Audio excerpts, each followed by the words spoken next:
আমাদের পুরো যে মধুর চাকগুলো আছে, আপনারা একটু হাতের সামনে খেয়াল করলে দেখবেন এই চাকগুলো পুরো ওই মধুতেই কমপ্লিট। নিচের অংশে শুধুমাত্র একটু বাচ্চা আছে। আর আমরা ওই বক্সের মধ্যে কিন্তু বক্সে দেখতেছেন যে কি পরিমাণ মাছি। আপনারা যদি একটু খেয়াল করেন ভালোভাবে তাহলে বুঝতে পারবেন। প্রচুর পরিমাণ কিন্তু মাছি আমাদের বক্সের মধ্যে বাইরে বা জমাট বেঁধেছে এবং ভেতরেও প্রচুর পরিমাণ আছে। আর রানী থাকাকালীন কিন্তু সবগুলা মাছি কিন্তু বাইর হয় না। কিছু মাছি কিন্তু বক্সের ভেতরেও থেকে যায়। আমাদের এই যে এখন যে চাকগুলো আছে, এই চাকগুলো কিন্তু আমাদের যে সুপার বক্সটি আছে, এই সুপার বক্সের মধ্যে কিন্তু আমরা বেঁধে দেব। দেখেন, পুরো চাকটাই কিন্তু মধুতেই একবারে কমপ্লিট আমাদের।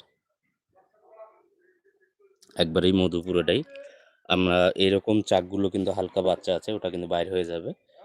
আমরা এই চাকগুলোই কিন্তু সুপার বক্সে বেঁধে দেব। এতে করে